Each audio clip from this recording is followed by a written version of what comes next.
This is CBC Winnipeg News.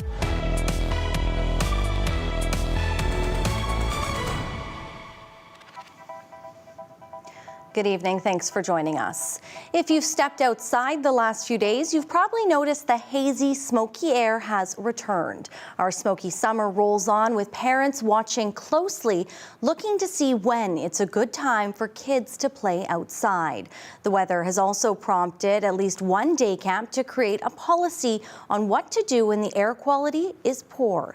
CBC's Gavin Axelrod reports. It was the perfect weather at the nature playground at Assiniboine Park for Neil Hipolito and his children Nathan and Blair. But these days, Neil always checks the air quality before going outside. When you try to go outside, it has a different feeling, right? So it all depends on, how thick that smoke. Just this past weekend, smoke-choked skies moved some of their plans indoors. We don't want to end up visiting, the hospital just because of the smoke exposure. I can do it. Okay. Zoe Kowalchuk was at the park Monday with her kids too. She wants them to make the most of the summer, but is being cautious. Especially with 3 kids, thinking about their future. I want them to be able to spend time outside. More than 100 kids also come to day camp every week at Assiniboine Park Zoo. Earlier this year, they created an air quality policy used for the camps and other programming if the air quality is poor. We're going to modify our activities. We're going to try to spend more time inside, limit the outdoor time. We've encouraged parents to provide masks for their kids. We've been providing masks. Fort White Alive also runs day camps with outdoor programming. The smoke hasn't impacted their plans, but they're prepared to make changes where needed. Like more indoor activities, we're staying closer to the buildings, not going on big hikes, monitoring any of the children and staff. University of Manitoba Associate Professor Chris Pascoe says limiting time outside and masks are good steps to keep kids safe. Kids are still growing, their lungs are still developing, their brains and hearts are still maturing. And so minimizing that risk is probably our best course of action until we have more information long term. But that's exactly what Hipolito is going to do, so his kids can keep enjoying their summer and stay healthy doing it. Gavin Axelrod, CBC News, Winnipeg. Fires threatening Leaf Rapids have moved within 2 kilometers of the evacuated northern community, which remains surrounded by encroaching wildfires. A combination of hot weather and little rain over the weekend in the north has fire suppression crews on high alert with a focus on Leaf Rapids. The town is surrounded on all sides by fire. It's one of 3 communities the province is most concerned about. Leaf Rapids, just based on wind and what the fires have been doing there. Snow Lake isn't out of the woods either yet, was pretty active yesterday as well. So depending how things go there today, there could be some movement on that fire. And then in terms of communities, Garden Hill is still something, just given the proximity of the fire to the community, that we're keeping a close eye on. The province says heavy smoke in some areas mean the use of water bombers and helicopters can be impacted due to visibility. Residents in Leaf Rapids have been out of their homes for about 2 weeks now. The town has been without leadership since 2019, and some evacuees say getting information has been a struggle. Elizabeth Sherrier is in Winnipeg with her mom and her 2 kids. She says it's been a challenge. Things gotten worse because of that, because when stuff like this is happening, we don't know who to look for guidance. We don't know who to ask to help. In all, there's 13,000 people still out of their homes due to the fires. Well, it wasn't the end to their high school days some graduates had hoped and dreamed of.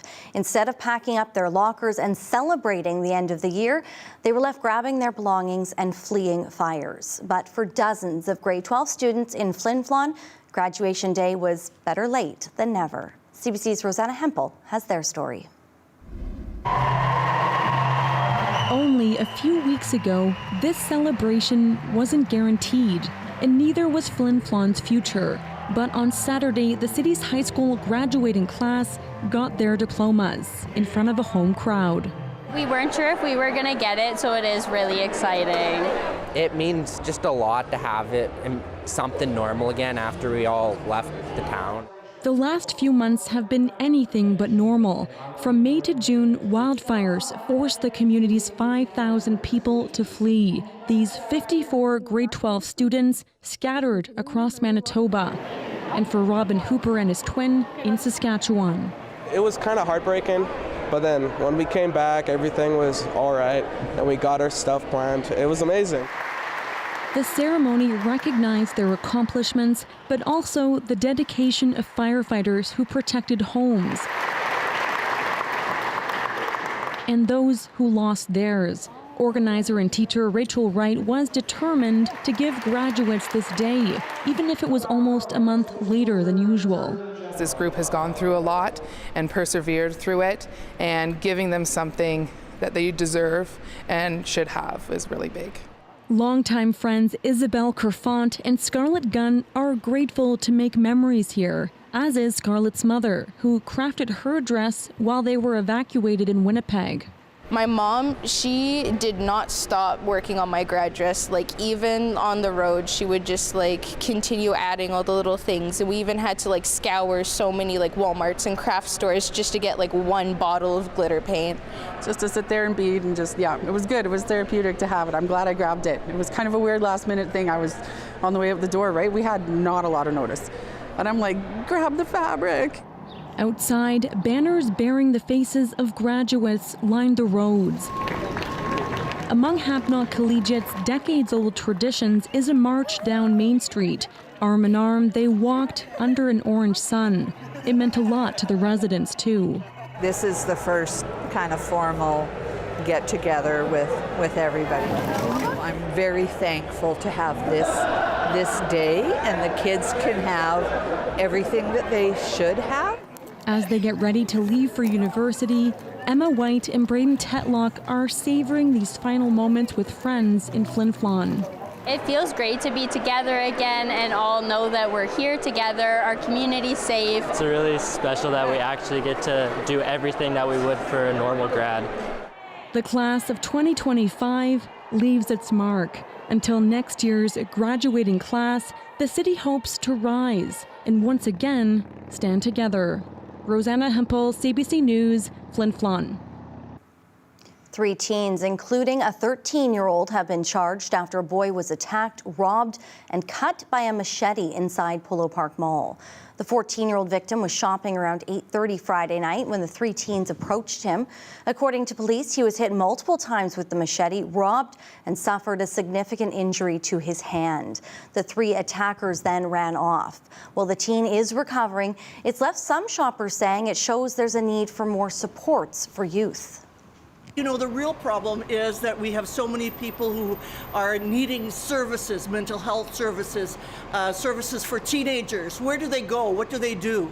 You know, and we can't just hold the parents responsible because as teenagers, you can't lock them up in the house. Officers say they found 3 suspects at a restaurant a couple of blocks away on St. Matthews Avenue. A 13, 14, and 15-year-old have all been charged in connection. Canada's premiers have gathered for a 3-day meeting in central Ontario. They're talking about many issues, including Donald Trump's trade war. One of the premiers told reporters that slapping retaliatory tariffs on U.S. goods could harm Canadians. Tariffs imposed by President Trump are going to be painful to American families and American industry. The same holds true for counter tariffs and Canadians, and we're seeing that in Saskatchewan. So, you know, I've never been a big proponent of increasing counter tariffs and that sort of thing. Let's all get to the table and let's find a way to renewed USMCA or renewed North American trade agreement. The premiers will welcome the Prime Minister to the event tomorrow. Mark Carney is expected to update them on the status of trade talks with the U.S. The leaders are also looking for a way to work with Indigenous leaders to strengthen the country's economy. Let's bring in Riley Lachuk now. Riley, I know for many people, myself included, spending significant amounts of time outdoors on the weekend really brought some headaches and some struggles with that smoke. Yeah, I mean, we get a bit of a break from it as we get into Tuesday, Brittany, but we are looking at a shift in winds that will push more of that back down into the Red River Valley as we get toward the middle of the week, particularly later Tuesday through the day on Wednesday. I've been watching some developing severe weather just on the edge of the city, really just making its way into, say, St. Norbert, for example, right now, prompting a severe thunderstorm warning just on the southwestern corner of the city. Not unexpected. There is that risk. We'll see some thunderstorm activity as we get into the evening hours tonight. A little bit more of that developing just near Beausejour and Lac du Bonnet as well, and back into the northern Interlake. Still, air quality warnings in place. These are going to be with us for some time through parts of central and northern Manitoba, but I think by the time we get into Wednesday, we'll see some of these expanding southward as we get into the Red River Valley with that change in winds, and we'll see that happening as we get through the day tomorrow to a more northeasterly winds, scattered showers, mostly cloudy skies tomorrow, Brittany, and we are looking at a low air quality health index to start, but that changes as we get later in the day. Thank you, Riley. You're welcome. Well, it's nearly 400 million years old, and now this extinct fish has been unearthed. We'll tell you more about the Manitoba find coming up.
Manitoba's NDP government says it's reviewing another decision by the former Progressive Conservative government.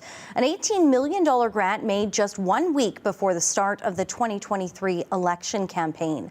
CBC's Bartley Kivas reports.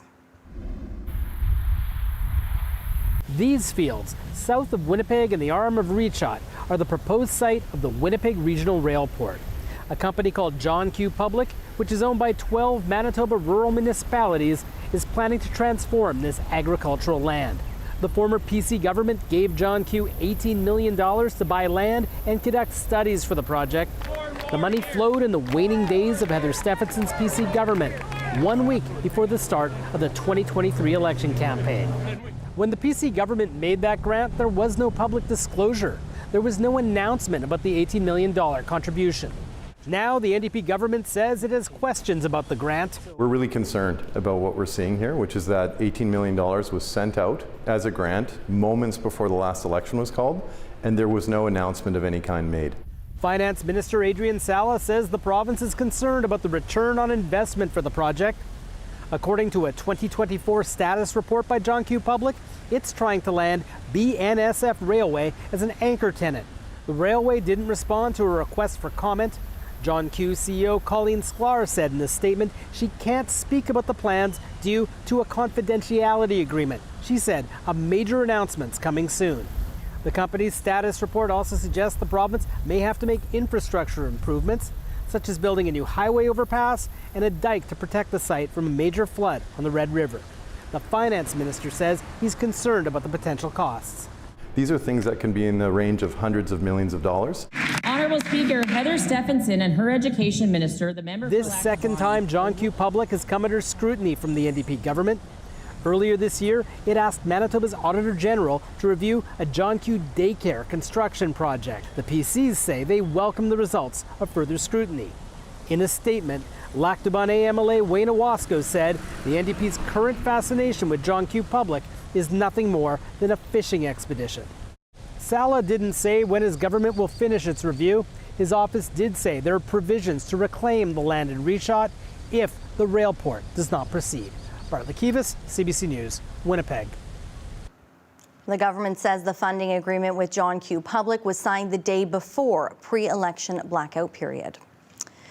Move over Jurassic Park. A University of Manitoba paleontologist has unearthed a new classification of fish in a rock quarry near Lake Manitoba. And the breakthrough is making waves. Karen Pauls explains. Lundar. So yeah, we're Silurian right here. We'll be just on the side of it. Melina Jobbins and her team are going rock hunting. But they're not just looking for any rocks, they're looking for 390 million-year-old fossils, specifically of an extinct fish they recently identified and named Almostius lendarensis. But we're hoping that we can look for more of these fish, and more of the placoderms, more of Elmo and its relatives as well. When you think of prehistoric fish, this is what might come to mind. But the fish whose remains Jobbins is looking for is about 150 million years older and only about the size of a large Chinook salmon. So what do we have here is the piece of a joel. In the 1990s, researchers at the University of Manitoba discovered some ancient fossils in the quarries near Lake Manitoba. We have a front tooth. We also have a lateral tooth, as we say, so a smaller cusp right here. It's one of the first fish to develop body armor, jaws, and teeth. It's helping researchers understand how all of this evolved. Studying this helps us understand how we got to having all these structures. That is so key. After finding a few more fossils and filling in some of the gaps, Jobbins realized this was a new fish. She renamed and reclassified it. Her work published this month in a scientific journal. But she still wants to know more, which is why she and her team are here today. A few more bits will allow us to have an even better understanding of what the animal looked like. What the features were of the animal. Manitoba is a great place for finding fossils because we actually have a lot of different ages of rocks, which is really great for us paleontologists. They find a lot of ancient fossils. Yay! We got a piece of it. But unfortunately, not another Almostius. Still, the local Reeve is delighted by all of this.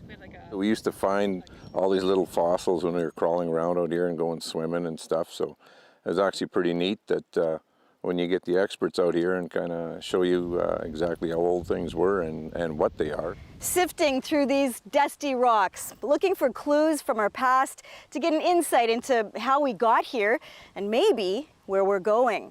Karen Pauls, CBC News, near Lundar, Manitoba.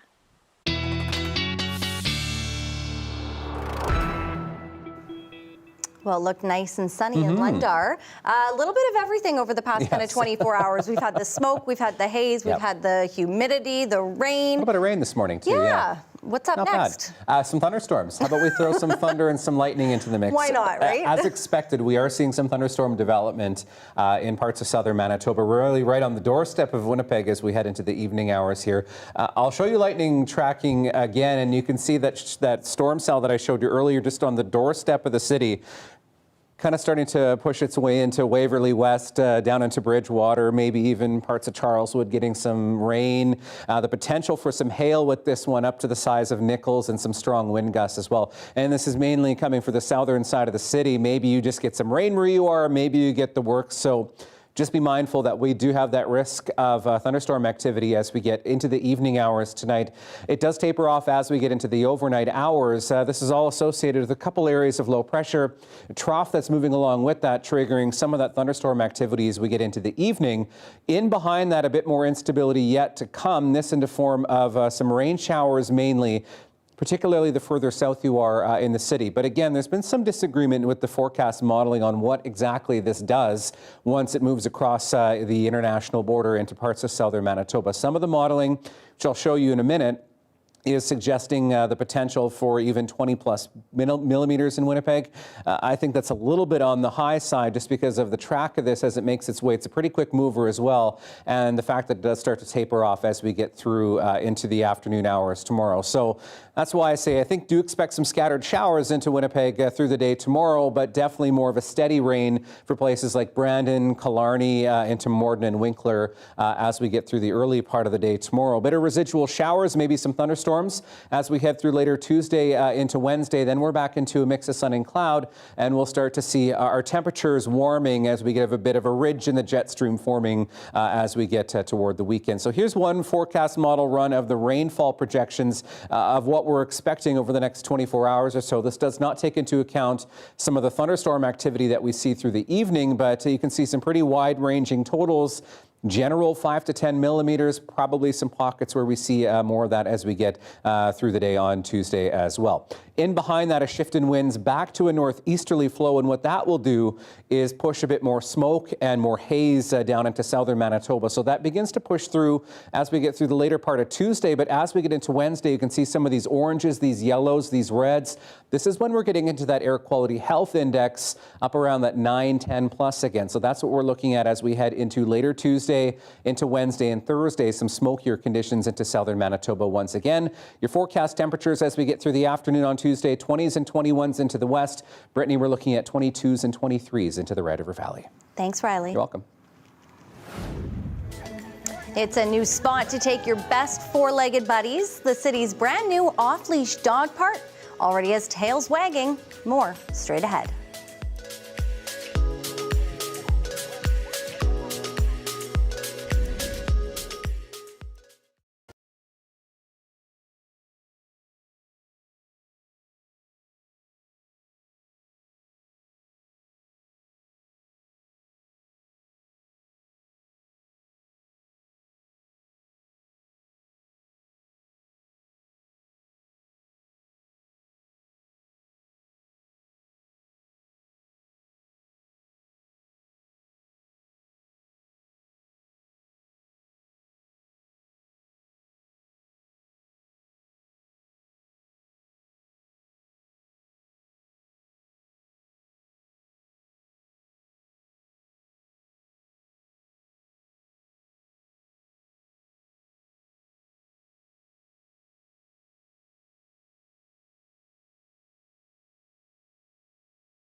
So risk of thunderstorms persisting as we get through the evening hours tonight, including this one here. That is a Warren storm traveling south of the city with the potential for some strong winds, some heavy rain, and some hail as well. Separate part of that making its way across the southern edge of the city. All right, here is your dog walking forecast, and Shadow looks like Shadow is very helpful on the farm, which I like to see. Thank you, Annette, for sending this picture in. Very eager. You can send your pics to talkback@cbc.ca. As always, northeasterly winds gusting up to 30 as we get into the afternoon hours. Again, once we get into the evening tomorrow, risk we could see some thunderstorms, some smoky conditions through Wednesday, Thursday, then temperatures above 30 as we get into the weekend there at 31 degrees. Well, as we get into the dog days of summer, there is a new space for your pups to let off some steam. The tails are wagging and the balls are already being chased. Winnipeg's newest off-leash dog park has opened its gates in White Ridge. Here's your Daily Lift.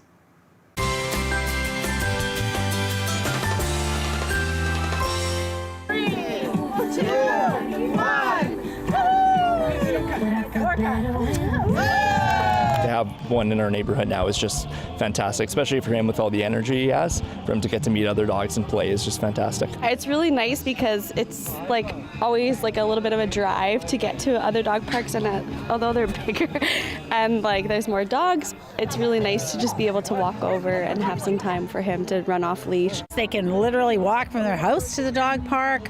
That's great for the doggies. But it's more than just a dog park, right? It's the opportunity for people to meet their neighbors, to hang out. You know, they've got obviously a common interest with their pooches, and it builds community. This is Ember. Oh, so cute. She is cute and she loves people, and she comes to dog parks more for the people than the other dogs. I like that it's not just a big field with a fence. Like there seems to be some thought that there's, a place you can sit and visit, and she can find it a little if she wants to rest in a bit of shade. Filled with all the best boys and girls that were there taking it in this weekend. Absolutely. When's the cat park open? Oh, maybe they can have a little room in the corner. I don't know, maybe just for Fridays, for Feline Fridays. Yeah. Sure. A little something for the cats as well, but this day goes to the dogs. We hope you have a wonderful night. We'll see you back here tomorrow. See ya.